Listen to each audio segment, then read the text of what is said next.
For the third year in a row, the lot in back of Shenandoah's Elks Lodge became Barbecue Row, with trailers bearing recognizable logos of veteran competitors. But this year's ShenDig barbecue competition was slightly soggy. For the first time in its 3-year history, organizers of Shenandoah's ShenDig barbecue competition dealt with inclement weather. Rainfall greeted the competitors and organizers on Saturday. Nevertheless, the competition was on. This year's festivities actually began Friday night with a new event, the Taster's Choice, in which 19 of the teams entered non-barbecue culinary delights. The youngest competitor was Evelyn the Dessert Girl. Evelyn Brayman is Shenandoah's 6th grader with smoked chocolate chip cookies. My mom and my stepdad started a barbecue competition there, and they asked me if I wanted to be a dessert girl, and so I was like, yeah, sure. So then I started doing cookies, and I really like it.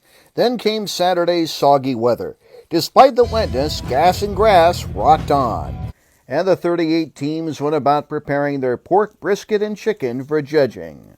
Competitors like Doug Keith of Lee Summit, Missouri, say barbecue contests take place in all types of weather. It's a little challenging, Hopefully you've got cover and the wind doesn't blow your tent in. So, it's not too bad. We've competed in a lot worse than this. We've had rain, wind.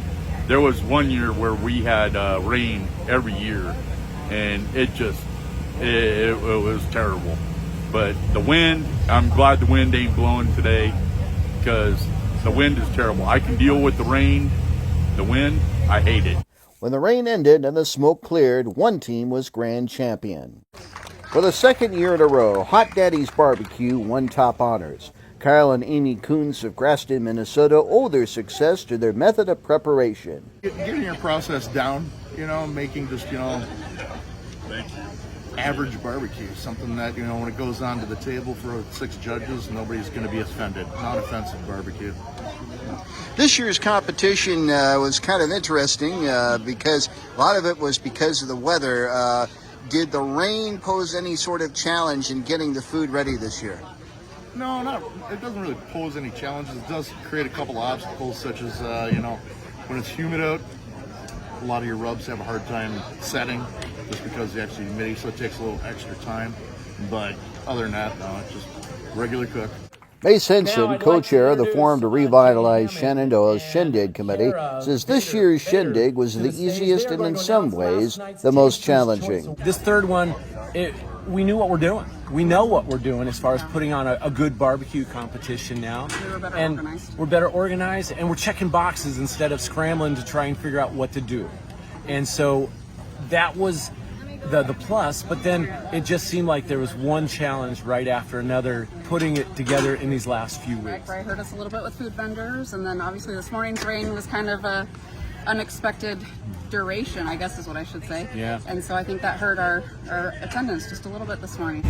Issues aside, competitors like On the Brink Barbecue of Grand Rapids, Michigan say the trip to Shenandoah and ShenDig is well worth it. Everybody's friendly. It's been great. People next to us, here, there, down around the bend, they've just been really friendly. They want to talk about what they do. They enjoy it just like we do. What was fun was the teams that this was their first competition, and instantly, hey, you going to be back next year? It's like, yeah, of course we're going to be back next year. And honestly, the same for the judges. The judges just thought we did a great job and really kind of pampered them well, and so several of them are excited for next year's competition already. Reporting for KMA News, I'm Mike Peterson.